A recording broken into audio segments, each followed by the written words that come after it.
আসসালামু আলাইকুম। আমন্ত্রণ আজকের সংবাদে। সাথে আছি আমি তানিয়া বেগম।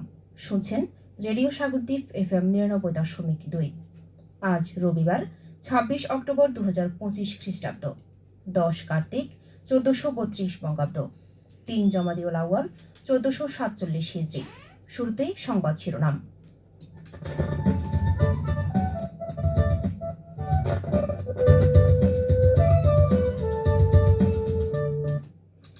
এইচএসসি ও সমমান পরীক্ষার পুনর্নিরীক্ষণের ফল আগামী 16 নভেম্বর প্রকাশ করা হবে, জানিয়েছে ঢাকা মাধ্যমিক ও উচ্চ মাধ্যমিক শিক্ষা বোর্ড।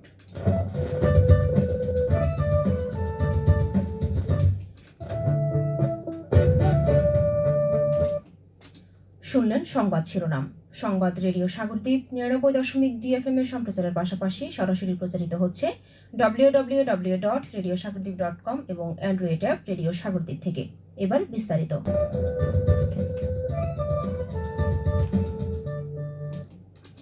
এইচএসসি ও সমমানের পরীক্ষার ফল পুনর্নিরীক্ষণ বা খাতা চ্যালেঞ্জের রেজাল্টের দিন নির্ধারণ করেছে ঢাকা মাধ্যমিক ও উচ্চ মাধ্যমিক শিক্ষা বোর্ড।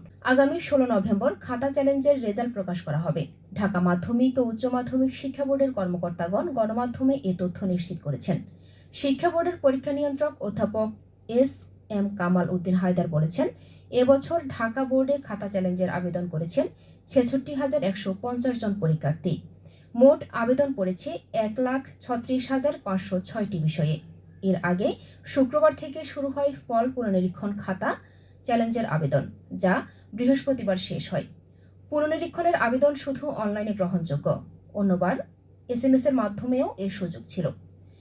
শিক্ষা বোর্ড, শিক্ষা মন্ত্রণালয় বা অন্য কোনো অফিসে সরাসরি আবেদন গ্রহণ করা হয়নি।